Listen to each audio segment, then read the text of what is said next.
ಓಂ ನಮೋ ನಟರಾಜಾಯ ಶುದ್ಧಜ್ಞಾನಸ್ವರೂಪಿಣೇ ಭಕ್ತಾನಾಂ ಹೃದಯೇ ನಿತ್ಯಂ ದಿವ್ಯಂ ನೃತ್ಯಂ ಪ್ರಕುರ್ವತೆ ರುದ್ರೋ ನಾರಾಯಣಶ್ಚೇತಿ ತತ್ವಮೇಕಂ ದ್ವಿಧಾ ಸ್ಥಿತಂ ಏತೇನ ಸತ್ಯವಾಕ್ಯೇನ ಸರ್ವಾರ್ಥಾನ್ ಸಾಧಯಾಮ್ಯಹಂ. ಓಂ ನಮೋ ಭಗವತೆ ರುದ್ರಾಯ.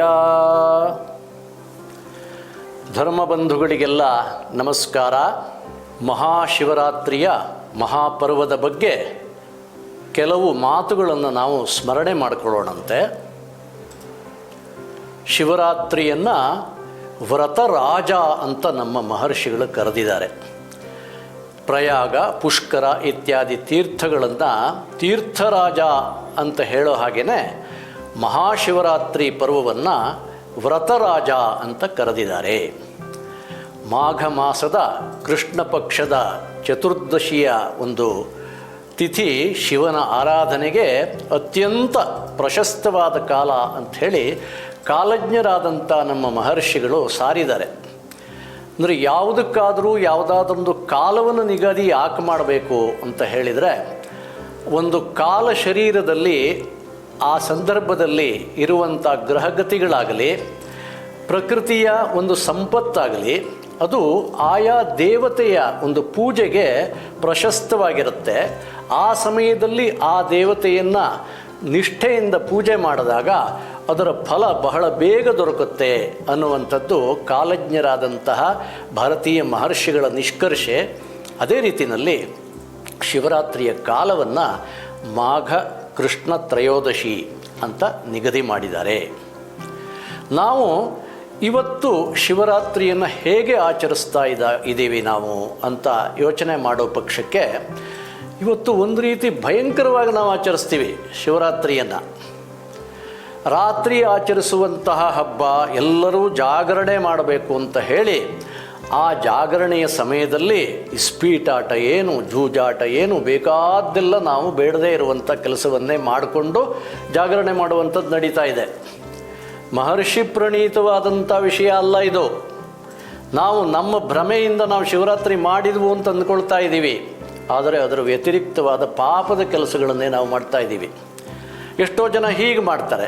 ಇನ್ನು ಕೆಲವರು ಇದೆಲ್ಲ ಏನೂ ಇಲ್ಲ ರೀ, ಚೆನ್ನಾಗಿ ತಿಂದು ನಿದ್ರೆ ಮಾಡಬೇಕು ಅಂತ ಪರಮನಾಸ್ತಿಕರು ಅವರು ನಿದ್ರೆ ಮಾಡಿ ರಾತ್ರಿ ಸುಖವಾಗಿ ಕಳೆದೆ ಅಂತ ಹೇಳ್ತಾರೆ. ಇನ್ನು ಅಷ್ಟು ಇಷ್ಟು ಧರ್ಮ ಕರ್ಮ ಪರಂಪರೆ, ಈ ಪರಂಪರೆಯನ್ನು ನಾವು ಅನುಸರಿಸಬೇಕು ಅನ್ನುವಂಥ ಶ್ರದ್ಧೆ ನಿಷ್ಠೆಯನ್ನು ಇಟ್ಕೊಂಡವರು ಕೆಲವು ಸ್ವಲ್ಪ ಉಪವಾಸ, ಸ್ವಲ್ಪ ಜಾಗರಣೆ, ಸ್ವಲ್ಪ ಪೂಜೆ ಎಲ್ಲ ಮಾಡಿ ಸಂತೃಪ್ತಿ ಪಟ್ಕೊಳ್ತಾ ಇರೋದನ್ನು ನಾವು ನೋಡ್ತಾ ಇದ್ದೀವಿ. ಸ್ವಲ್ಪ ಮಾಡಿದ್ರೂ ಕೂಡ ಅದು ಶ್ರೇಯಸ್ಕರವೇ. ಏನೂ ಮಾಡದೆ ಅಥವಾ ಇನ್ನೇನೋ ಅನಾಚಾರ ಮಾಡೋದಕ್ಕಿಂತ ಇದು ಶ್ರೇಯಸ್ಕರವೇ. ಆದ್ರೂ ಕೂಡ ಯಾವುದೇ ವಿಷಯವನ್ನು, ಅದರ ಆಚರಣೆಯ ಮಹತ್ವವನ್ನು ತಿಳಿದು ಮಾಡುವಂಥದ್ದು ಅದು ವಿಚಾರವಂತರ ಒಂದು ವಿಷಯವಾಗುತ್ತೆ. ಹಾಗೆ ಮಾಡಬೇಕು. ಈ ಹಿನ್ನೆಲೆಯಲ್ಲಿ ಶಿವರಾತ್ರಿ ಅಂದರೆ ಏನು, ಈ ಆಚರಣೆಗಳಲ್ಲಿ ಮಹರ್ಷಿಗಳ ನೋಟ ಏನು, ಅದಕ್ಕಿಂತ ಹೆಚ್ಚಾಗಿ ಶಿವರಾತ್ರಿಯ ಪ್ರಧಾನ ದೇವತೆಯಾದಂತಹ ಈ ಶಿವ ಯಾರು ಅನ್ನುವಂಥದ್ದನ್ನು ಶ್ರೀರಂಗ ಮಹಾಗುರುಗಳ ಒಂದು ನೋಟದಿಂದ ನಾವು ಕೆಲ ಕಾಲ ಆಲೋಚನೆ ಮಾಡೋಣಂತೆ. ಯಾರು ಈ ಶಿವ? ನಾವು ಶಿವ, ರುದ್ರ, ಮಹಾದೇವ ಅಂತ ಅವನನ್ನು ಭಾವಿಸ್ಕೊಂಡು ನಾವು ಅತ್ಯಂತ ಶ್ರದ್ಧೆಯಿಂದ ಪೂಜೆ ಮಾಡ್ತಾ ಬಂದಿದ್ದೀವಿ. ನಮಗೆ ಶಿವ ಯಾರು ಅಂತಾಗಲಿ ಅಥವಾ ಶಿವನ ಬಗ್ಗೆ ಬಹಳ ವಿಶೇಷವಾಗಿ ತಿಳ್ಕೊಳ್ಬೇಕು ಅಂತಾಗಲಿ ಅನ್ನೋ ಅವಶ್ಯಕತೆ ನಮಗಿಲ್ಲದೆ ಇರಬಹುದು. ಆದರೆ ನಮ್ಮ ಚಿಂತನೆಗಳನ್ನೆಲ್ಲ ಅಡಿಮೇಲು ಮಾಡುವಂತಹ ತಥಾಕಥಿತ ವಿಚಾರವಂತರು, ಆಧುನಿಕ ವಿಮರ್ಶಕರು, ಇವರೆಲ್ಲ ಈ ಭಾರತೀಯ ದೇವತೆಗಳ ಬಗ್ಗೆ ಅನೇಕ ಮಾತುಗಳನ್ನು ಹೇಳ್ತಾರೆ.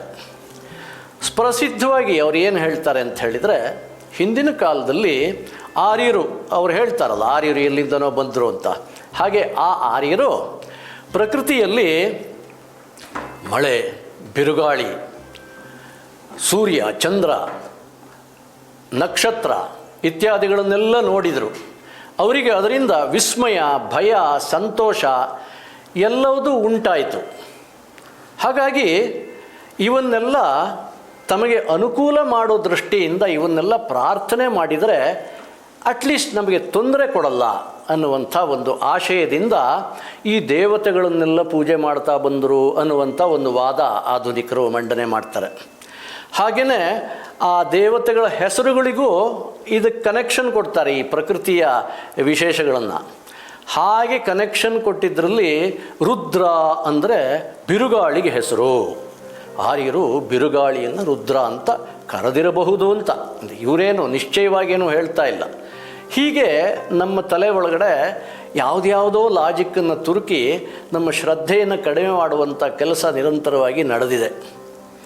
ಬೆಳ್ಳಂಬೆಳಿಗ್ಗೆ ರುದ್ರನನ್ನು ನೋಡಿದೆ ನಾನು, ಅವನು ಒಳಗಡೆ ಬೆಳಗುತ್ತಾ ಇದ್ದಾನೆ ಅನ್ನುವಂಥ ಜ್ಞಾನಿಗಳ ಮಾತುಗಳನ್ನೆಲ್ಲ ಇವರು ಬಿರುಗಾಳಿನಲ್ಲಿ ತೂರಿಬಿಡುವಂಥ ಒಂದು ನೈಪುಣ್ಯ ತೋರಿಸಿರುವಂಥದ್ದು ನಾವು ನೋಡ್ತೀವಿ. ಇನ್ನು ಕೆಲವರು ಶಿವನನ್ನು ಪೂಜೆ ಮಾಡುವಂಥದ್ದು ಪ್ರೀತಿಯಿಂದ ಅಲ್ಲ ಸ್ವಾಮಿ, ಅವನು ಸಂಹಾರಕಾರನಾದಂತಹ ದೇವ, ಅವನು ಏನು ನಮಗೆ ತೊಂದರೆ ಮಾಡಿಬಿಟ್ಟಾನೇನೋ ಅನ್ನುವಂಥ ಭಯದಿಂದ ಶಿವನನ್ನು ಪೂಜೆ ಮಾಡ್ತೀವಿ. ಮತ್ತು ಶಿವ ಅಂದರೆ ಮಂಗಳಕರ ಅನ್ನುವಂಥ ಹೆಸರಿದೆಯಲ್ಲ, ಭಯದ ದೇವತೆಗೆ ಈ ಥರ ಯಾತಕ್ಕೆ ಹೆಸರು ಅಂತ ಹೇಳಿದರೆ, ಯೂಫೆಮಿಸಮ್ ಅಂತ ಇಂಗ್ಲೀಷಲ್ಲಿ ಒಂದು ಪದ ಇದೆ. ಏನಂದರೆ ಅತ್ಯಂತ ಕ್ರೂರವಾದ ವಿಷಯವನ್ನು ಸೌಮ್ಯವಾದಂಥ ಶಬ್ದದಿಂದ ಕರೆಯುವಂಥದ್ದು. ಉದಾಹರಣೆಗೆ ಮಂಗಳವಾರ ನಾವು ಮಂಗಳವಾದ ಕೆಲಸವನ್ನು ಯಾವುದೂ ಮಾಡೋದಿಲ್ಲ, ಆದರೆ ಅದಕ್ಕೆ ಮಂಗಳವಾರ ಅಂತ ಹೆಸರಿಟ್ಟಿದ್ದೀವಿ. ಕ್ಷಯನಾಮ ಸಂವತ್ಸರ ಅಂತ ಇದೆ, ಅದಕ್ಕೆ ನಾವು ಕ್ಷಯನಾಮ ಅಂದರೆ ಅದು ಕುತ್ಸಿತವಾದ ಅರ್ಥ ಕೊಡುತ್ತೆ ಅಂತ ಅಕ್ಷಯನಾಮ ಸಂವತ್ಸರ ಅಂತ ಕರೆಯೋದು. ಹೀಗೆ ಕ್ರೂರವಾದದ್ದನ್ನು ಸೌಮ್ಯವಾದ ಹೆಸರಿನಿಂದ ಕರೆಯುವಂತೆಯೇ ಈ ಕ್ರೂರವಾದ ದೇವರಿಗೆ ಶಿವ ಅಂತ ಹೆಸರು ಕರೆದುಬಿಟ್ರು ಅನ್ನೋದೆಲ್ಲ ನಾವು ವಾದವನ್ನು ನೋಡ್ತೀವಿ. ಹೀಗೆ ಇನ್ನೂ ಬೇಕಾದಷ್ಟು, ಇದು ದ್ರಾವಿಡರ ಕೊಡುಗೆನ ಆರ್ಯರ ಕೊಡುಗೆನ, ಬೇಕಾದಷ್ಟು ಈ ವಾದಗಳೆಲ್ಲ ಇದೆ. ನಾವು ಅದರ ಒಂದು ವಿಸ್ತಾರಕ್ಕೆ ಹೋಗದೇನೆ ನಿಜವಾಗಿ ಶಿವ ಅಂದರೆ ಯಾರು, ಮಹರ್ಷಿಗಳು ಶಿವನನ್ನು ಹೇಗೆ ನೋಡಿದ್ದಾರೆ, ನಮಗೆ ಆದರ್ಶವಾದಂಥ ವಿಷಯಗಳು ಏನು ಅನ್ನೋದರ ಬಗ್ಗೆ ಇವತ್ತು ಹೆಚ್ಚು ಚಿಂತನೆ ಮಾಡೋಣಂತೆ. ಎಷ್ಟೇ ಶಿವನ ಬಗ್ಗೆ ರುದ್ರನ ಬಗ್ಗೆ ಚಮತ್ಕಾರದ ಮಾತು ಮಾಡಿದ್ರೂ ಕೂಡ ಶಿವ ಯಾರು ಅನ್ನೋದು ನಮಗೆ ಅರ್ಥ ಆಗಲ್ಲ. ಅವನು ಅರ್ಥ ಆಗಬೇಕಾದ್ರೆ ಶಿವನನ್ನೇ ಕೇಳಬೇಕಾಗತ್ತೆ. ಶ್ರೀರಂಗ ಮಹಾಗುರುಗಳು ಹೇಳ್ತಾ ಇದ್ದರು, ನೋಡಿಯಪ್ಪ, ಇಡೀ ವಿಶ್ವವೇ ಶಿವಸೂತ್ರ ಜಾಲವಾಗಿದೆ. ಬರೀ ವ್ಯಾಕರಣ ಸೂತ್ರ ಅಷ್ಟೇ ಅಲ್ಲ, ಇಡೀ ಸೃಷ್ಟಿಯೇ ಶಿವಸೂತ್ರ ಜಾಲವಾಗಿದೆ. ಈ ಜಾಲದಿಂದ ಹೊರಗಡೆ ಬರಬೇಕಾದ್ರೆ, ಈ ಜಾಲದ ಬಗ್ಗೆ ತಿಳ್ಕೊಳ್ಬೇಕಾದ್ರೆ ಯಾರು ಈ ಬಲೆಯನ್ನು ಹೆಣೆದಿದ್ದಾನೆ ಅವನನ್ನೇ ಕೇಳಬೇಕು. ಅವನನ್ನು ಕೇಳಬೇಕು ಅಂದಾಗ ಅವನ ಒಂದು ಸಾಕ್ಷಾತ್ಕಾರಕ್ಕಾಗಿ, ಅವನ ಅನುಭವಕ್ಕಾಗಿ ತಪಸ್ಸೆಯನ್ನು ಆಚರಣೆ ಮಾಡಬೇಕು. ಆಗ ಅವನು ನಮಗೆ ಅನುಗ್ರಹ ಮಾಡಿ ಅವನ ಬಗ್ಗೆ ಅವನೇ ತಿಳಿಸ್ಬೇಕೇ ಹೊರತು ನಾವು ಎಷ್ಟೇ ಬುದ್ಧಿಯ ಚಮತ್ಕಾರ ಮಾಡಿದರೂ ಸ್ಥೂಲ ದೃಷ್ಟಿಗೆ ನಿಲುಕುವಂತಹ ವಿಷಯ ಆಗಿಲ್ಲ ಶಿವ ಅನ್ನೋದನ್ನು ನಾವು ಅರ್ಥ ಮಾಡ್ಕೊಳ್ಬೇಕಾಗತ್ತೆ. ಋಗ್ವೇದದಲ್ಲಿ ಶಿವನ ಬಗ್ಗೆ ಬಹಳ ವಿಶೇಷವಾಗಿ ಹೇಳಿದ್ದಾರೆ. ಅವನು ಅಂತರ್ದೃಷ್ಟಿಗೆ ಗೋಚರನಾದವನು, ಅಂತರಿಚ್ಚಂತಿ ತಂಜನೆ ಅನ್ನುವಂಥ ಮಾತನ್ನು ಹೇಳಿದ್ದಾರೆ. ಅಂದರೆ ಅಂತರಂಗದಲ್ಲಿ ಒಳಗಡೆ ಮುಳುಗಿ ಮುಳುಗಿ ಮುಳುಗಿ ಮುಳುಗಿ ಅನುಭವಿಸಬೇಕಾದಂತಹ ಸ್ವಾಮಿಯವನು. ಈ ಬಿರುಗಾಳಿ ಅಂತ ಅವ್ರು ಹೇಳಿದ್ರಲ್ಲ, ಬಿರುಗಾಳಿಯನ್ನು ಅರ್ಥ ಮಾಡ್ಕೊಳ್ಬೇಕಾದ್ರೆ ಅಂತರಂಗಕ್ಕೆ ಮುಳುಗಬೇಕಾ?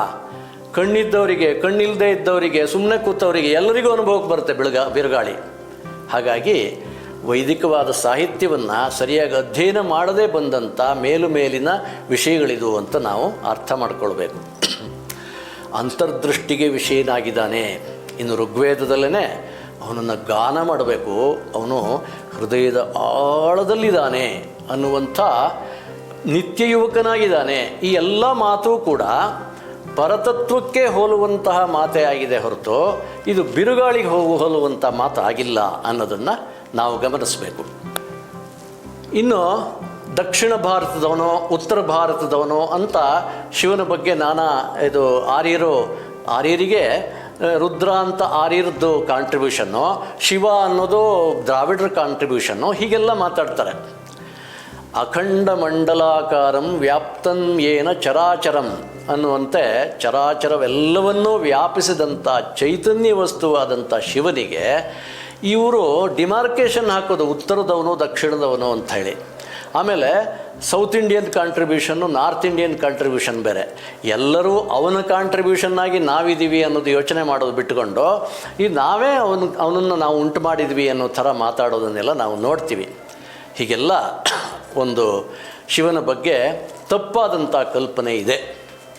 ಹಾಗಾದರೆ ಶಿವ ಯಾರು, ವಾಸ್ತವದಲ್ಲಿ ಶಿವ ಯಾರು ಅಂತ ಯೋಚನೆ ಮಾಡಿದಾಗ ನಾವು ತ್ರಿಮೂರ್ತಿಗಳ ಬಗ್ಗೆ ನಾವು ಕೇಳಿದ್ದೀವಿ. ಬ್ರಹ್ಮ, ವಿಷ್ಣು, ಮಹೇಶ್ವರ ತ್ರಿಮೂರ್ತಿಗಳ ಕೆಲಸದ ಬಗ್ಗೆನೂ ಕೂಡ ನಾವು ಕೇಳಿದ್ದೀವಿ. ಸೃಷ್ಟಿ, ಸ್ಥಿತಿ, ಲಯ ಇದು ತ್ರಿಮೂರ್ತಿಗಳ ಕೆಲಸ.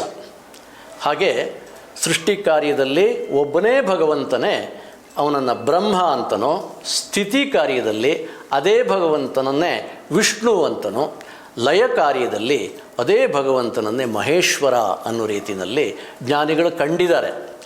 ನಾವು ಅವರೆಲ್ಲ ಸಪ್ರೇಟು, ಅವ್ರು ಬೇರೆ ಇವ್ರು ಬೇರೆ, ಅವ್ರು ದೊಡ್ಡವರು ಇವ್ರು ದೊಡ್ಡವರು ಅಂತ ನಾವಿಲ್ಲಿ ಕಿತ್ತಾಡ್ತಾ ಇರ್ತೀವಿ. ಆದರೆ ಒಂದೇ ಚೈತನ್ಯ ಶಕ್ತಿಯೇ ಅದರದರ ಕೆಲಸದ ನಿಮಿತ್ತವಾಗಿ 3 ರೂಪವನ್ನು ಧರಿಸುತ್ತಪ್ಪ. ಒಬ್ಬನೇ ನಾಟಕದಲ್ಲಿ 3 ಪಾರ್ಟ್ ಹಾಕಿದಾಗೆ ಅನ್ನುವಂಥ ಶ್ರೀರಂಗ ಮಹಾಗುರುಗಳ ಒಂದು ಅನುಭವದ ವಿಷಯವನ್ನು ಇಲ್ಲಿ ಸ್ಮರಣೆ ಮಾಡಿಕೊಳ್ಬೇಕು. ಹೀಗೆ ಸೃಷ್ಟಿ, ಸ್ಥಿತಿ, ಲಯ ಇದು 3 ಕೂಡ ಭಗವಂತನ ಕಾರ್ಯವಾಗಿದೆ. ಅದರಲ್ಲಿ ವಿಶೇಷವಾಗಿ ಶಿವನ ಕೆಲಸ ಏನು ಅಂದರೆ ಸಂಹಾರ ಕಾರ್ಯ. ಅಂದರೆ ಎಲ್ಲದನ್ನು ಕೂಡ ಮೂಲದಲ್ಲಿ ಸೇರಿಸುವಂಥದ್ದು. ಈ ಲಯ ಅಂತ ಹೇಳಿದರೆ ನಾವೆಲ್ಲ ಏನು ಅಂದ್ಕೊಂಡ್ಬಿಟ್ಟಿದ್ದೀವಿ, ಇಲ್ಲಯ್ಯ ಅಂತ ಅಂದ್ಕೊಂಡ್ಬಿಟ್ಟಿದ್ದೀವಿ, ಏನೂ ಇಲ್ಲ ಅಂತ ಅಂದ್ಕೊಂಡ್ಬಿಟ್ಟಿದ್ದೀವಿ. ಹಾಗಲ್ಲ. ಅದು ಸೃಷ್ಟಿಯಾದಂಥ ಎಲ್ಲ ವಸ್ತುಗಳನ್ನು ಕೂಡ ಅದರ ಮೂಲ ಸ್ವರೂಪಕ್ಕೆ ಸೇರಿಸುವಂಥ ವಿಷಯವನ್ನು ಲಯ ಅಂತ ಕರೀತಾರೆ. ಆ ಲಯ ಮಾಡುವಂತಹ ದೇವದೇವ ಯಾರಿದ್ದಾನೆ, ಅಧಿದೇವತೆ, ಅವನು ಶಿವ. ಈಗ ನಮ್ಮ ಮನಸ್ಸಿಗೆ ಹಿಗ್ಗುವ ಕುಗ್ಗುವ ಸ್ವಭಾವ ಇದೆ ಅಂತ ಹೇಳ್ತಾರೆ. ಅಂದರೆ ಮನಸ್ಸು ಮುಂದಕ್ಕೆ ಆಲೋಚನೆ ಮಾಡ್ತಾ ಹೋಗುತ್ತೆ, ತನ್ನ ಕಣ್ಣಿಗೆ ಕಾಣುವಂಥ ಮುಂದಿನ ಒಂದು ಅಗಾಧವಾದ ವಿಶ್ವವನ್ನು ಆಲೋಚನೆ ಮಾಡ್ತಾ ಹೋಗುತ್ತೆ. ಇದು ಹಿಗ್ಗುವ ಸ್ವಭಾವ. ಹಾಗೆಯೇ ಹಿಂದಕ್ಕೆ ಬಂದು ತನಗೆ ಯಾವುದು ಪರಮ ಚೈತನ್ಯವನ್ನು ಕೊಡ್ತಾ ಇದೆಯೋ ಅಲ್ಲಿಗೆ ಲಯವಾಗುವಂತಹ, ಅಲ್ಲಿಗೆ ವಾಪಸ್ಸು ಮೂಲಕ್ಕೆ ಸೇರಿಕೊಳ್ಳುವಂಥ ಸ್ವಭಾವವೂ ಇದೆ. ಆ ಕೆಲಸವನ್ನು ಶಿವನ ಅನುಗ್ರಹದಿಂದ ಮಾಡಬೇಕಾಗಿದೆ. ಉದಾಹರಣೆಗೆ ನಮಗೆ ಮರವೇ ಉಂಟಾಗುತ್ತೆ, ಯಾವುದೋ ಒಂದು ವಿಷಯದ ಬಗ್ಗೆ ಮರವೇ. ಈ ಮರವೇ ಇರಬಾರದು ಸ್ವಾಮಿ, ಎಲ್ಲ ಜ್ಞಾಪಕ ಇರಬೇಕು ಅನ್ನೋದೇನಾದರೂ ನಾವು ಅಂದುಕೊಂಡಿದ್ದರೆ ಜಗತ್ತಲ್ಲಿ ಯಾರೋ ಜೀವನ ಮಾಡಲಿಕ್ಕಾಗತ್ತಾ ಅಂತ. ನಮಗೆ ಅತ್ಯಂತ ಪ್ರಿಯರಾದವರು ಯಾರೋ ಗತಿಸಿ ಹೋದರು ಅಂತ ಇಟ್ಕೊಳ್ಳೋಣ. ಅವರ ಒಂದು ಸ್ಮರಣೆ, ಅವರ ಜೊತೆಗಿದ್ದಂಥ ಸ್ಮರಣೆ, ಅವರು ಗತಿಸಿ ಹೋದಾಗಿನ ಆವಾಗಿನ ದುಃಖನೇ ಇಡೀ ನಮ್ಮ ಜೀವನವನ್ನು ಆವರಿಸ್ಕೊಂಡ್ಬಿಟ್ರೆ ಏನು ಮಾಡುವಂಥದ್ದು. ಹಾಗಾಗಿ ಮರವೇ ಬೇಕಾಗತ್ತೆ.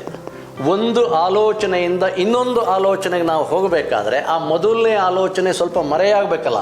ಇದೆಲ್ಲ ಶಿವನ ಅನುಗ್ರಹದಿಂದ ಆಗ್ತಾ ಇರುವಂಥ ಕೆಲಸ. ಹಾಗಾಗಿ ಶಿವನ ಪಾತ್ರ ನಮ್ಮೆಲ್ಲರ ಜೀವನದಲ್ಲಿ ಅತ್ಯಂತ ಪ್ರಮುಖವಾಗಿದ್ದು. ನಾವು ನಿತ್ಯ ಆರೋಗ್ಯವಂತನಾದಂಥ ಮನುಷ್ಯನಿಗೆ ನಿದ್ರೆ ಸಹಜಾವಸ್ಥೆದು, ಚೆನ್ನಾಗಿ ನಿದ್ರೆ ಬರುತ್ತೆ ಅವನಿಗೆ. ರಾತ್ರಿ ಮಲಗಿದ ತಕ್ಷಣ ಗಾಢವಾದ ನಿದ್ರೆಗೆ ಅವನು ಹೋಗ್ತಾನೆ ಅಂತ ಹೇಳಿದರೆ ಅವನು ಆರೋಗ್ಯವಾಗಿದ್ದಾನೆ ಅಂತ. ಈ ನಿದ್ರೆಯೂ ಕೂಡ ಶಿವನ ಅನುಗ್ರಹದಿಂದನೇ ಆಗುವಂಥದ್ದು. ಯಾರು ಶಿವನನ್ನು ಬೈತಾರೆ, ಶಿವನನ್ನು ಪೂಜೆ ಮಾಡಬಾರ್ದು ಅಂತಾರೆ, ಅವ್ರಿಗೆ ನಿದ್ರೆನೇ ಬರೋಂಗಿಲ್ಲ. ಯಾಕಂದರೆ ಶಿವಾನುಗ್ರಹದಿಂದನೇ ನಿದ್ರೆ. ಹಾಗೆಯೇ ನಿದ್ರೆ ಅಂದರೆ ಏನು, ಇಂದ್ರಿಯಗಳನ್ನೆಲ್ಲ ಹಿಂದಕ್ಕೆ ಲಯಗೊಳಿಸಿ ಒಂದು ಸ್ಥಿತಿಯಲ್ಲಿ ಇಡುವಂಥದ್ದೇ ವಿಶ್ರಾಂತಿಯ ಸ್ಥಿತಿಯನ್ನೇ ನಿದ್ರೆ ಅಂತ ಹೇಳುವಂಥದ್ದು. ಇದು ಹೇಗೆ ಸಹಜಾವಸ್ಥೆಯೋ ಹಾಗೆಯೇ ತುರಿಯ ಅನ್ನುವಂಥ ಒಂದು ಸ್ಥಿತಿ ಇದೆ. ಭಗವಂತನಲ್ಲಿ ಒಂದಾಗಿ ಮೂಲದಲ್ಲಿ ವಿಸ್ತಾರವೆಲ್ಲ ಕಳೆದು ಮೂಲದಲ್ಲಿ ಒಂದಾಗಿ ಆನಂದ ಪಡುವಂತಹ ಪರಮ ನೆಮ್ಮದಿಯ ತಾಣ ಯಾವುದಿದೆ ಅದು ತುರಿಯ. ಅದೂ ಕೂಡ ಮನುಷ್ಯನ ಜೊತೆಗೇ ಬಂದಿರುವಂಥದ್ದು. ಸಹಜಾವಸ್ಥಾ ಅಂತ ನಮ್ಮ ಋಷಿಗಳು ಕರೆದಿದ್ದರು. ಅದು ಯಾವುದೋ ಯೋಗಶಾಲೆಗೆ ಹೋಗಿ ಬಂದದ್ದಲ್ಲ. ಅದು ಒಂದು ಕಾಲದಲ್ಲಿ ನಿದ್ರೆಯಂತೆ ಸಹಜಾವಸ್ಥೆ ಆಗಿತ್ತು. ನಾವು ನಮ್ಮ ಜೀವನದ ವಿಧಾನಗಳನ್ನೆಲ್ಲ ವ್ಯತ್ಯಾಸ ಮಾಡಿಕೊಂಡು ಕಲಸು ಮೇಲೋಗರ ಮಾಡಿಕೊಂಡು ಆ ಸಹಜಾವಸ್ಥೆಯನ್ನು ಕಳ್ಕೊಂಡಿದ್ದೀವಿ. ಹೀಗೆ ವಿಸ್ತೃತವಾದಂಥ ಜೀವನವನ್ನು ಒಳಗಡೆ ಲಯ ಮಾಡುವಂತಹ ಕೆಲಸವನ್ನು ಯಾರು ಮಾಡ್ತಾರೆ ಅಂದರೆ ಈಶ್ವರನೇ ಮಾಡ್ತಾನೆ, ಶಿವನೇ ಮಾಡ್ತಾನೆ. ಈಗ ನಾವು ಆಹಾರವನ್ನು ಸ್ವೀಕಾರ ಮಾಡ್ತೀವಿ. ಆಹಾರ ಸ್ವೀಕಾರ ಮಾಡಿದಾಗ ಆ ಆಹಾರವೆಲ್ಲ ಹಾಗೆ ರಕ್ತಕ್ಕೆ ಹೋಗ್ಬಿಟ್ರೆ ನಮ್ಮ ಪರಿಸ್ಥಿತಿ ಏನಾಗ್ಬೋದು ಅಂತ ಯಾರೋ ಹೇಳ್ತಾ ಇದ್ರು. ನಾವು ಕಾಫಿ ಕುಡಿತೀವಿ, ಅದರಲ್ಲಿರುವಂಥ ಕೆಫೀನು ನೇರ ರಕ್ತಕ್ಕೆ ಹೋಗ್ಬಿಟ್ರೆ ವ್ಯಕ್ತಿ ಉಳಿಯಲ್ಲ ಅಂತ. ಅಂದರೆ ಈ ಆಹಾರವನ್ನೆಲ್ಲ ಪಾಕ ಮಾಡಿ, ಈ ಆಹಾರವನ್ನೆಲ್ಲ ಲಯಗೊಳಿಸಿ, ಅಂದರೆ ಒಂದು ವಿಲೀನಗೊಳಿಸಿ ಒಂದು ಸ್ಥಿತಿಯಲ್ಲಿ ನಮ್ಮನ್ನು ಇಟ್ಟಿರೋದಕ್ಕೆ ಬೇಕಾಗೋ ಹಾಗೆ ಅದನ್ನೆಲ್ಲ ಲಯಗೊಳಿಸುವಂತಹ ದೇವ ಯಾರೋ? ಅಗ್ನಿರೂಪನಾದಂಥ ಶಿವನ ಕೆಲಸವೇ ಅದಾಗಿದೆ. ಹೀಗಾಗಿ ಶಿವ ಅಂತ ಹೇಳಿದ ತಕ್ಷಣ ನಾವೇನೋ ಹೊರಗಡೆ ಇರುವಂಥ ಒಂದು ದೇವತೆ, ರುಂಡಮಾಲೆಗಳನ್ನು ಧರಿಸಿದ್ದಾನೆ, ಸರ್ಪಭೂಷಣನಾಗಿದ್ದಾನೆ, ಅವನನ್ನು ನಾವು ಶಿವರಾತ್ರಿ ದಿವಸ ಪೂಜೆ ಮಾಡಬೇಕು ಅಂತ ಇಷ್ಟೇ ವಿಷಯ ಅಲ್ಲ. ನಮ್ಮ ಇಡೀ ಜೀವನವನ್ನು ವ್ಯಾಪಿಸಿದ್ದಾನೆ ಶಿವ. ಶಿವನನ್ನು ಬಿಟ್ಟು ಅರೆಕ್ಷಣವೂ ನಾವು ಜೀವನವನ್ನು ಕಲ್ಪನೆ ಮಾಡಲಿಕ್ಕೆ ಆಗಲ್ಲ ಅನ್ನೋ ವಿಷಯವನ್ನು ನಾವು ನೋಡಬೇಕು. ಇನ್ನು ಶಿವನ ಬಗ್ಗೆ ಅವನು ಸಂಹಾರವನ್ನು ಮಾಡ್ತಾನೆ. ಯಾರನ್ನು ಸಂಹಾರ ಮಾಡ್ತಾನೆ? ಎಲ್ಲರನ್ನೂ ಸಂಹಾರ ಮಾಡ್ತಾನೆ. ಅವನಿಗೆ ವ್ಯತ್ಯಾಸವೇ ಇಲ್ಲ. ಮನುಷ್ಯರನ್ನು, ಒಳ್ಳೆಯವರನ್ನು, ಕೆಟ್ಟವರನ್ನು, ರಾಕ್ಷಸರನ್ನು, ದೇವತೆಗಳನ್ನು, ಋಷಿಗಳನ್ನು ಎಲ್ಲರನ್ನೂ ಸಂಹಾರ ಮಾಡ್ತಾನೆ. ತ್ರಿಗುಣಾತೀತನೊಬ್ಬನನ್ನು ಬಿಟ್ಟು ಅವನ ಸಂಹಾರಕ್ಕೆ ಒಳಗಾಗದೇ ಇರೋರು ಯಾರೂ ಇಲ್ಲ. ಏನು ಸ್ವಾಮಿ, ಪ್ರಪಂಚದಲ್ಲಿ ಒಬ್ಬನ್ನ ಕೊಂದು ಹಾಕಿದರೆ ನೀವು ಮರಣದಂಡನೆ ಶಿಕ್ಷೆ ವಿಧಿಸುವಂಥ ಒಂದು ಶಿಕ್ಷೆ ಇದೆ. ಈ ಮಹಾರಾಯ ಎಲ್ಲರನ್ನೂ ಸಂಹಾರ ಮಾಡ್ತಾನೆ. ಇವನನ್ನು ಪೂಜೆ ಮಾಡೋದಾ? ಏನಿದು ಹಿಂದೂ ಧರ್ಮದ ಪದ್ಧತಿ ಸರಿಯಾಗಿಲ್ಲ ಅಂತ ನಾವು ಯೋಚನೆ ಮಾಡುವಂತಹ ನಮ್ಮ ಕ್ಷುದ್ರ ಬುದ್ಧಿ, ಸಣ್ಣ ಬುದ್ಧಿಯಿಂದ ಯೋಚನೆ ಮಾಡುವಂಥ ವಿಷಯ. ಆದರೆ ಪರಮ ಕರುಣಾಮಯನಾದಂಥ ಶಿವ ಸಂಹಾರ ಕಾರ್ಯವನ್ನು ಮಾಡ್ತಾನೆ ಅಂತ ಮಹರ್ಷಿಗಳು ಸಾರ್ತಾರೆ. ಅಲ್ಲ, ಕೊಂದು ಹಾಕುವುದು ಕರುಣೆಯ? ಇದು ಹೇಗಾಗತ್ತಿದು ಅಂತ ನಮಗನ್ಸುತ್ತೆ. ಆದರೆ ಇಲ್ಲಿ ಜೀವಿಗಳೆಲ್ಲ ಕರ್ಮ ಫಲಗಳನ್ನು ಅನುಭವಿಸ್ತಾ ಬಹಳ ಸುಸ್ತಾಗಿ ಹೋಗಿರ್ತಾರೆ. ಅವರಿಗೆ ಮುಂದೆ ತಮ್ಮ ಕರ್ಮಗಳನ್ನು ಅನುಭವಿಸುವಂಥ ತಾಕತ್ತು, ಶಕ್ತಿಯೇ ಇಲ್ಲದೆ ಇರುವಂಥ ಒಂದು ಪರಿಸ್ಥಿತಿ ಇರುತ್ತೆ. ಅವರಿಗೆ ಒಂದು ವಿಶ್ರಾಂತಿ ಬೇಕು. ಆ ವಿಶ್ರಾಂತಿಯ ಕೆಲಸವೇ ಸಂಹಾರ ಕಾರ್ಯ. ಈ ಸಂಹಾರ ಮಾಡಿದಾಗ ಅವರು ಪೂರ್ಣ ವಿಶ್ರಾಂತಿಯನ್ನು ತಗೊಂಡು ಮತ್ತೆ ತಮ್ಮ ಕರ್ಮಫಲಗಳನ್ನು ಅನುಭವಿಸುವಂತಹ ಶಕ್ತಿಯನ್ನು, ಚೈತನ್ಯವನ್ನು ಪಡ್ಕೊಂಡು ಮುಂದಕ್ಕೆ ಬರ್ತಾರೆ. ಉದಾಹರಣೆಗೆ, ನಾವು ರಾತ್ರಿ ಬಹಳ ಕೆಲಸದ ನಂತರ ನಾವು ನಿದ್ರೆ ಮಾಡ್ತೀವಿ. ಆ ನಿದ್ರೆ ಒಂದು ರೀತಿಯಲ್ಲಿ ಸಂಹಾರ ಕಾರ್ಯವೇ. ಎಲ್ಲ ವಿಷಯಗಳನ್ನು, ಎಲ್ಲ ಆ್ಯಕ್ಟಿವಿಟಿ, ಚಟುವಟಿಕೆಗಳನ್ನು ನಾವು ನಿಲ್ಲಿಸಿ ಗಾಢವಾದ ನಿದ್ರೆಗೆ ನಾವು ಹೋಗಿರ್ತೀವಿ. ಹಾಗೆ ನಿದ್ರೆ ಮಾಡಿದ್ದು, ಏನಪ್ಪ ಇವನು ಕೆಳಗಡೆ ಬಿದ್ಕೊಂಡ್ಬಿಟ್ಟಿದ್ದಾನೆ, ಚೈತನ್ಯವೇ ಇಲ್ಲ ಅಂತ ಯಾರೂ ಹೇಳಲ್ಲ ನಿದ್ರೆ ಪರಿಚಯ ಇದ್ದವರು. ಹಾಗೆ ನಿದ್ರೆ ಮಾಡಿ ಬೆಳಿಗ್ಗೆ ಎದ್ದ ತಕ್ಷಣ ಹೊಸ ಹುರುಪಿನಿಂದ ಎಲ್ಲ ಕೆಲಸಗಳನ್ನು ನಾವು ಮಾಡಲಿಕ್ಕಾಗತ್ತೆ. ಹಾಗಾಗಿ ರುದ್ರನ ಸಂಹಾರ ಕಾರ್ಯ ಅನ್ನುವಂಥದ್ದು ಪರಮ ಕರುಣೆಯಿಂದ ಜೀವಿಗಳ ಮೇಲೆ ಅವರ ವಿಶ್ರಾಂತಿಯನ್ನು ಉದ್ದೇಶಿಸಿ ಅವರ ಕರ್ಮಫಲಗಳನ್ನೆಲ್ಲ ಅನುಭವಿಸುವಂತಹ ಶಕ್ತಿ, ಚೈತನ್ಯಗಳನ್ನು ಹೊಂದಿ ಅವರು ಮತ್ತೆ ರಾಜಮಾರ್ಗಕ್ಕೆ ಬಂದು ಭಗವಂತನ ಸಾಕ್ಷಾತ್ಕಾರವನ್ನು ಪಡೆಯ ಹಾಗೆ ಆಗಬೇಕು ಅನ್ನುವಂಥ ದೀರ್ಘವಾದ ಉದ್ದೇಶ ಇದೆ ಅವನ ಸಂಹಾರದಲ್ಲಿ. ಹೀಗಾಗಿ ನೋಡಲಿಕ್ಕೆ ಭೀಕರವಾಗಿ ಕಂಡ್ರೂ ಕೂಡ ಅವನ ಸಂಹಾರದ ಕೆಲಸದಲ್ಲಿ ಒಂದು ಅನುಪಮವಾದಂಥ ಕರುಣೆಯ ವಿಷಯವೇ ಇದೆ ಅನ್ನೋದನ್ನು ನಾವು ಮರಿಬಾರ್ದು. ಉದಾಹರಣೆಗೆ, ಈಗ ನಾವು ಡಾಕ್ಟ್ರ್ ಹತ್ರ ಹೋಗ್ತೀವಿ, ಗ್ಯಾಂಗ್ರೀನ್ ಆಗಿರುತ್ತೋ ಏನೋ ಒಂದು ಆಗಿರುತ್ತೆ. ಡಾಕ್ಟ್ರು ಕಾಲನ್ನು ಕತ್ತರಿಸ್ಬಿಡ್ತೀನಿ ಅಂತ ಹೇಳ್ತಾರೆ. ಕಾಲನ್ನು ಕತ್ತರಿಸ್ಬೇಕಾಗತ್ತೆ ಸ್ವಾಮಿ. ಏನಪ್ಪ ಇದು ಕತ್ತರಿಸೋದಾ? ಎಂಥ ಕ್ರೂರಿ ಡಾಕ್ಟ್ರು ಅಂತ ನಾವು ಹೇಳಲ್ಲ. ಯಾಕಂತ ಹೇಳಿದರೆ ಶರೀರದ ಕಾಯಿಲೆಯನ್ನು ವೃದ್ಧಿ ಮಾಡುವಂತಹ ಆ ಭಾಗವನ್ನು ಶಸ್ತ್ರಚಿಕಿತ್ಸೆಯಿಂದ ಕತ್ತರಿಸಿದಾಗಲೇ ಉಳಿದ ಶರೀರಕ್ಕೆಲ್ಲ ಕ್ಷೇಮ ಅಂತಾದಾಗ ಆ ಕೆಲಸವನ್ನು ಡಾಕ್ಟ್ರ್ ಮಾಡೋದನ್ನು ನಾವು ಅಪ್ರಿಷಿಯೇಟ್ ಮಾಡ್ತೀವಿ. ಓಹೋ, ಭಾಳ ಒಳ್ಳೆ ಡಾಕ್ಟ್ರಪ್ಪ, ಒಳ್ಳೆ ಸರ್ಜನ್ನು ಅಂತ ಹೇಳ್ತೀವಿ. ಸರ್ಜರಿ ಅನ್ನುವಂಥದ್ದೇ ಕ್ರೂರವಾದ ವಿಷಯ, ಏನನ್ನು ಕಟ್ ಮಾಡಿ ಹಾಕುವಂಥದ್ದು. ಆದರೆ ಅದು ನಮ್ಮ ಜೀವನಕ್ಕೆ ಸಹಕಾರಿಯಾದಾಗ ಅದು ಒಳ್ಳೆಯ ಅಂಶ ಅನ್ನೋದನ್ನು ನಾವು ನೆನಪಿಟ್ಟುಕೊಳ್ಬೇಕು. ಶಿವ ಮಾಡುವಂಥದ್ದು ಕೂಡ ಇದೇ ಕೆಲಸ.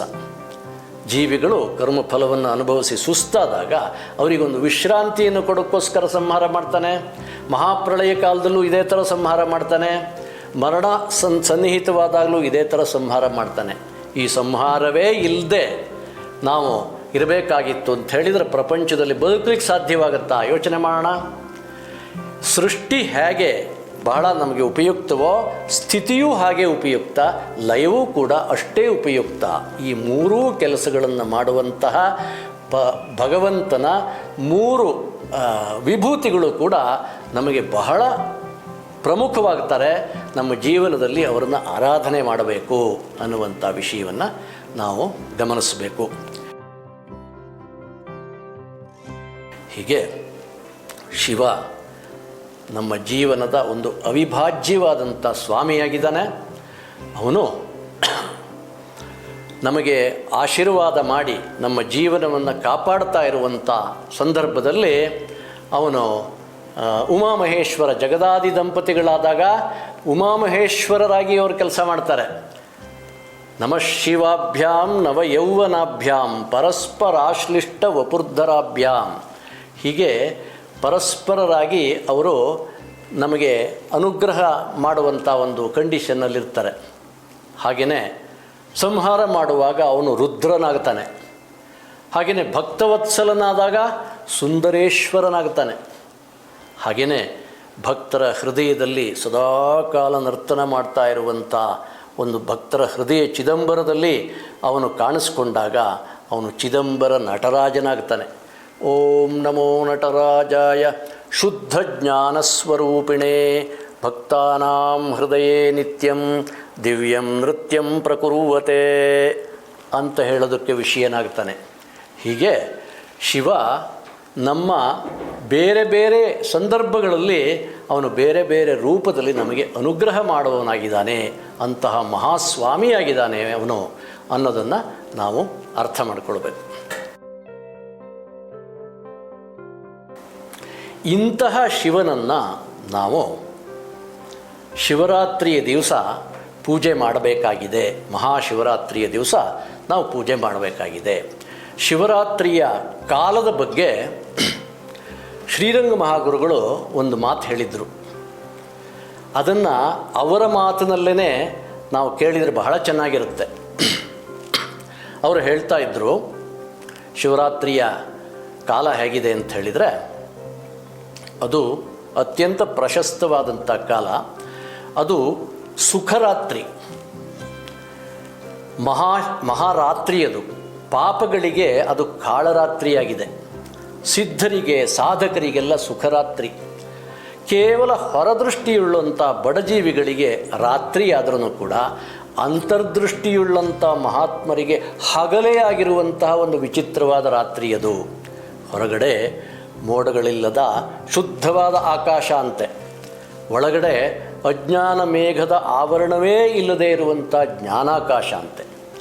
ಹೊರಗಿನ ಆಕಾಶದಲ್ಲಿ ಕಲಾಮಾತ್ರನಾದಂತಹ ಸೋಮ ಚಂದ್ರ, ಒಳಗೆ ಶುದ್ಧ ಚೈತನ್ಯ ಕಲೆ, ಒಳಗೆ ಅನುಭವಿಸಿದ ಜ್ಞಾನಾನಂದದ ಒಂದು ಮಂಗಳವಾದ ಉತ್ಸವವನ್ನು ಶಿವರಾತ್ರಿ ದಿವಸ, ಹೊರಗೂ ಕೂಡ ಶಿವರಾತ್ರಿ ಅಂತ ಕರೆದು ಆ ಕಾಲವನ್ನು ಕಾಲಾತೀತನನ್ನು, ಭಗವಂತ ಕಾಲಾತೀತ, ಮಹೇಶ್ವರ ಮಹಾದೇವ ಕಾಲಾತೀತನಾಗಿದ್ದಾನೆ, ಆ ಕಾಲಾತೀತನನ್ನು ಕಾಲದಲ್ಲಿ ಸೇರಿಸಿ ನಮ್ಮ ಪೂಜೆಗೆ ವಿಷಯವಾಗಿ ಜ್ಞಾನಿಗಳು ತಂದುಕೊಟ್ಟಿರುವಂತಹ ಒಂದು ಮಹಾಶಿವರಾತ್ರಿ ಎನ್ನುವಂಥ ಒಂದು ಅದ್ಭುತವಾದ ವಾಣಿಯನ್ನು, ಅವರ ವಾಣಿಯನ್ನು ಇಲ್ಲಿ ನಾವು ಸ್ಮರಣೆ ಮಾಡಬೇಕಾಗಿದೆ. ಆಚರಣೆಯ ಬಗ್ಗೆ ಸ್ವಲ್ಪ ಗಮನ ಕೊಡೋಣಂತೆ. ಶಿವರಾತ್ರಿನಲ್ಲಿ ವಿಶೇಷವಾಗಿ ಉಪವಾಸ ಮಾಡ್ತೀವಿ ನಾವು. ಉಪವಾಸ ಅಂತ ಹೇಳಿದಾಗ ನಿರಾಹಾರ, ಏನೂ ತಗೊಳ್ಬಾರದು ಸ್ವಾಮಿ, ಹಾಗಿರಬೇಕು. ಬರೀ ಹೊಟ್ಟೆ ಎಲ್ಲ ಗ್ಯಾಸ್ಟ್ರಿಕ್ ಮಾಡ್ಕೊಂಡು ಭಾಳ ಕಷ್ಟಪಟ್ಕೊಂಡು ನಾವು ಇರಬೇಕು, ಅದೇ ಒಂದು ಹಬ್ಬ ಅಂತೆ, ಚೇಚೆ ಏನಿದು ಅಂತ ಅಂದ್ಕೊಳ್ಳೋ ಹಾಗಿಲ್ಲ. ಉಪವಾಸ ಅನ್ನೋದಕ್ಕೆ ಶ್ರೀರಂಗ ಮಹಾಗುರುಗಳು ಹೇಳಿದರು, ಉಪಸಮೀಪೆ, ಭಗವಂತನ ಹತ್ತಿರದಲ್ಲಿ ವಾಸ ಮಾಡುವಂತಹ ಒಂದು ಕಂಡೀಷನ್ನಿಗೆ ಉಪವಾಸ ಅಂತ ಹೇಳುವಂಥದ್ದು. ಕೇವಲ ನಿರಾಹಾರ ಅಲ್ಲ. ಈ ನಿರಾಹಾರವೂ ಕೂಡ ನಮಗೆ ತಾಮಸವಾದಂಥ ಪ್ರವೃತ್ತಿಯನ್ನು ಕಳೆದು ನಾವು ಜಾಗೃತರಾಗಿರೋ ಹಾಗೆ ಮಾಡುತ್ತೆ. ಆ ಕಾರಣದಿಂದ ಆಹಾರ ತಗೊಳ್ಬೇಡಿ ಅಥವಾ ಮಿತಾಹಾರವನ್ನು ತಗೊಳ್ಳಿ ಅನ್ನೋವಂಥದ್ದನ್ನು ವಿಧಿಸಿದ್ದಾರೆ. ಆದರೆ ವಿಶೇಷವಾಗಿ ಇಂದ್ರಿಯ ನಿಗ್ರಹ ಮಾಡಿ ನಾವು ಭಗವಂತನ ಸಮೀಪದಲ್ಲಿ ವಾಸ ಮಾಡಬೇಕು. ಅದು ಉಪವಾಸದ ವಿಶೇಷವಾದ ಲಕ್ಷಣ ಅನ್ನೋದನ್ನು ನಾವು ಮರಿಬಾರ್ದು. ಇನ್ನು ಜಾಗರಣೆ, ಇನ್ನು ಬಹಳ ಶಿವರಾತ್ರಿಯ ಇನ್ನು ವಿಶೇಷವಾದ ಇನ್ನೊಂದು ಅಂಶ ಅಂದರೆ ಶಿವರಾತ್ರಿಯ ಜಾಗರಣೆ ಇಹಲೋಕಕ್ಕೆ ಬೇಕಾದಂತಹ ಧರ್ಮಾರ್ಥ ಕಾಮ ಮೋಕ್ಷಗಳ ಸಂಪತ್ತನ್ನು ಕೊಡುತ್ತೆ, ಮೋಕ್ಷವನ್ನು ಕೊಡುತ್ತೆ ಅನ್ನುವಂಥ ವಿಷಯವನ್ನು ಜ್ಞಾನಿಗಳು ಹೇಳ್ತಾರೆ. ಹೇಗೆ ಜಾಗರಣೆ ಮಾಡಿದಾಗ ಅನ್ನೋದನ್ನು ಅಂಡರ್ಲೈನ್ ಮಾಡ್ಬೇಕು. ನಾವು ಈಗ ಮಾಡ್ತಿದ್ದೀವಲ್ಲ, ಪ್ರವಚನದ ಪ್ರಾರಂಭದಲ್ಲಿ ನಾವು ನೆನಪು ಮಾಡ್ಕೊಂಡ್ವಿ. ಯಾವುದ್ಯಾವುದೋ ಆಟಗಳನ್ನು ಆಡುವಂಥದ್ದು, ಯಾವುದೋ ಸಿನಿಮಾವನ್ನು ನೋಡಿಬಿಡುವಂಥದ್ದು, ಅಥವಾ ಸ್ನೇಹಿತರ ಜೊತೆ ಎಲ್ಲ ಸೇರಿಕೊಂಡು ಮಜಾ ಮಾಡಿಬಿಡುವಂಥದ್ದು, ಆಟ ಆಡಿಬಿಡುವಂಥದ್ದು, ಈ ಥರದ ಜಾಗರಣೆ ಹೇಳಿಲ್ಲ ಋಷಿಗಳು ಜಾಗೃತರಾಗಿ ನಮ್ಮ ಇಂದ್ರಿಯಗಳನ್ನೆಲ್ಲ ಸಂಯಮ ಮಾಡಿಕೊಂಡು ಸದಾ ಶಿವಧ್ಯಾನದಲ್ಲಿ ಇರುವಂತಹ ಜಾಗರಣೆ ಆಗಬೇಕದು. ಹಾಗಿದ್ದಾಗ ಮಾತ್ರ ಆ ಜಾಗರಣೆಗೆ ಒಂದು ವಿಶೇಷವಾದ ಮಹತ್ವ ಬರುತ್ತೆ. ಶಿವನ ಪೂಜೆಗೆ ಅಂತಹ ಜಾಗರಣ ಒಂದು ವಿಶೇಷವಾದ ಪ್ರಯೋಜನವನ್ನು ಕೊಡುತ್ತೆ. ಹೀಗೆ ಉಪವಾಸ ಮಾಡಿ ಜಾಗರಣೆ ಮಾಡಿ ಅತ್ಯಂತ ನಿರ್ಮಲನಾದಂತಹ ನಮ್ಮ ಜೀವನವನ್ನೇ ವ್ಯಾಪಿಸಿಕೊಂಡಿರುವಂತಹ ಮಹಾದೇವನನ್ನು ಅವತ್ತು ನಾವು ಪೂಜೆ ಮಾಡಬೇಕಾಗಿದೆ. ಶಂಕರ ಭಗವತ್ಪಾದರು ಅತ್ಯಂತ ರಮಣೀಯವಾಗಿ ಒಂದು ಮಾತು ಹೇಳ್ತಾರೆ.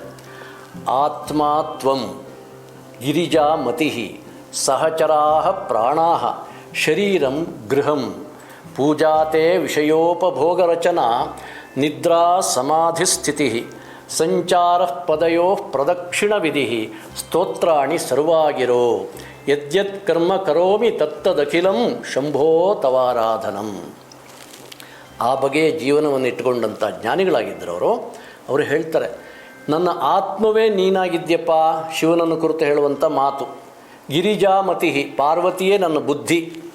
ಸಹಚರಾಹ ಪ್ರಾಣಾಹ, ಪ್ರಾಣಗಳೇ ನನ್ನ ಸಹಚರರು. ಹಾಗಾದರೆ ಗೃಹ ಯಾವುದು? ಶರೀರಂ ಗೃಹಂ.